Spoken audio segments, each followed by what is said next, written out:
innaka laminal mursalin. Ada riwayat ditambahkan di sini, pada saat Abu Talib meninggal dunia, di dalam riwayat yang disebutkan oleh Imam Ahmad juga dan Abu Ya'la dalam musnadnya, serta Al-Adawi mengatakan hasan hadis ini atau riwayat ini. Waktu Abu Talib meninggal, maka Ali pun menghadap kepada Nabi SAW lalu berkata, pamanmu yang sepuh sudah meninggal. Lalu Nabi SAW bersabda, kuburkanlah dia, kemudian jangan melakukan apapun sampai engkau datang kepadaku. Kuburkan saja selesai, jangan mengucapkan apapun, datang kepadaku. Ali berkata, maka aku pun menguburkan dan aku datangi Nabi SAW. Lalu beliau bersabda, mandilah dan jangan engkau melakukan apapun sebelum engkau datang kepadaku setelah mandi. Maka Ali berkata, lalu aku pun mandi, kemudian aku datang kepadanya. Lalu Ali berkata, lalu beliau berdoa untukku dengan doa-doa yang menggembirakanku, melebihi kegembiraanku mendapatkan unta-unta merah atau unta-unta hitam. Yang dimaksud dari riwayat sini adalah, dikatakan dalam riwayat ini, perawi berkata, setelah itu jika Ali bin Abi Thalib memandikan jenazah maka dia selalu mandi sesudahnya.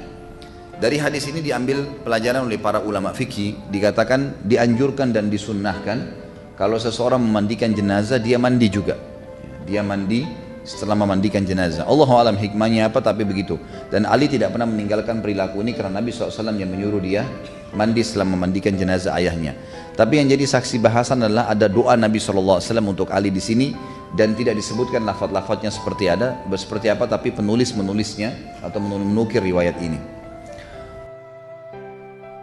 Dinukil oleh penulis riwayat Bukhari nomor 3705 dan Imam Muslim 2727 dan Imam Ahmad di nomor 136. Pernah Fatimah datang kepada Nabi SAW pada saat ada beberapa budak harta rampasan perang, lalu berkata, ya Rasulullah, lihatlah tanganku sampai sakit seperti ini. Kemudian karena aku mencuci pakaian Ali dan Hasan Husain serta mengurus rumah, Ali pun sibuk punya kegiatan-kegiatan. Bolehkah anda menghadiahkan kepada saya satu orang budak saja yang membantu saya di rumah? Nabi SAW waktu itu mendiamkan, dan Aisyah pun dan Fatimah pun pulang ke rumahnya.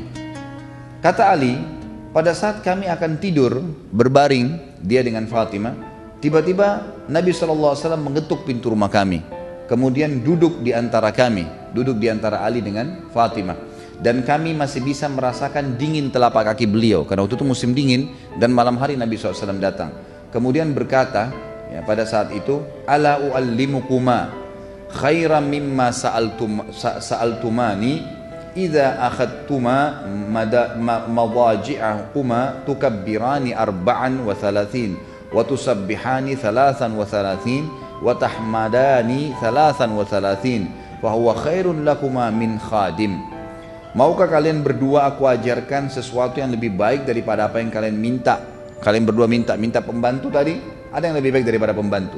Nabi SAW didik mereka secara langsung, gitu kan?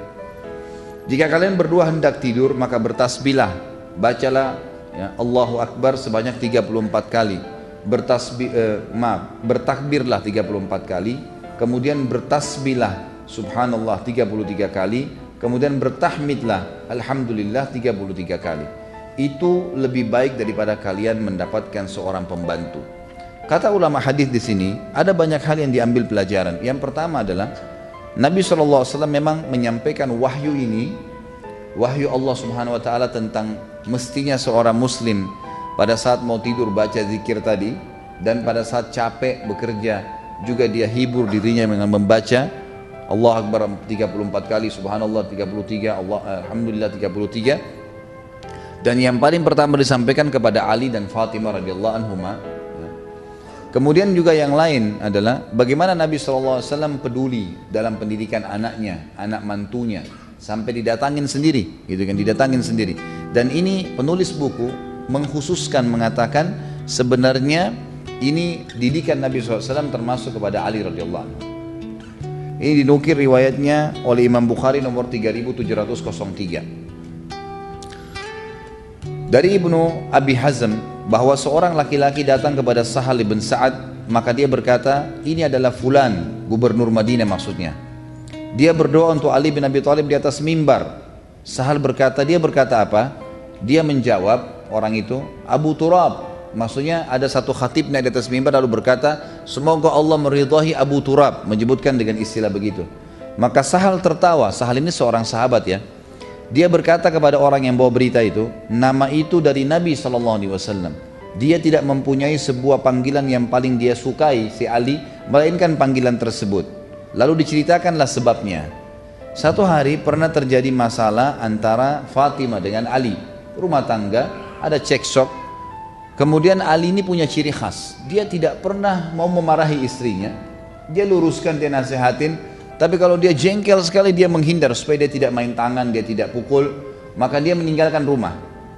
Satu hari terjadi hal yang sangat menyakitkan bagi Ali, tapi tidak disebutkan apa kira-kira penyebabnya. Lalu kemudian Ali pun menuju ke masjid. Menuju ke masjid, lalu kemudian Ali tidur di tanah. Lantai masjid kan dari tanah. Kemudian dia menggosok-gosokkan badannya di tanah itu, melampiaskan marahnya ke tanah itu. Maka datanglah Nabi SAW ke rumah Fatimah dan Ali, lalu tanya, di mana Ali? Kata Fatimah, di masjid. Dan Nabi SAW sudah mengetahui sedang terjadi sesuatu.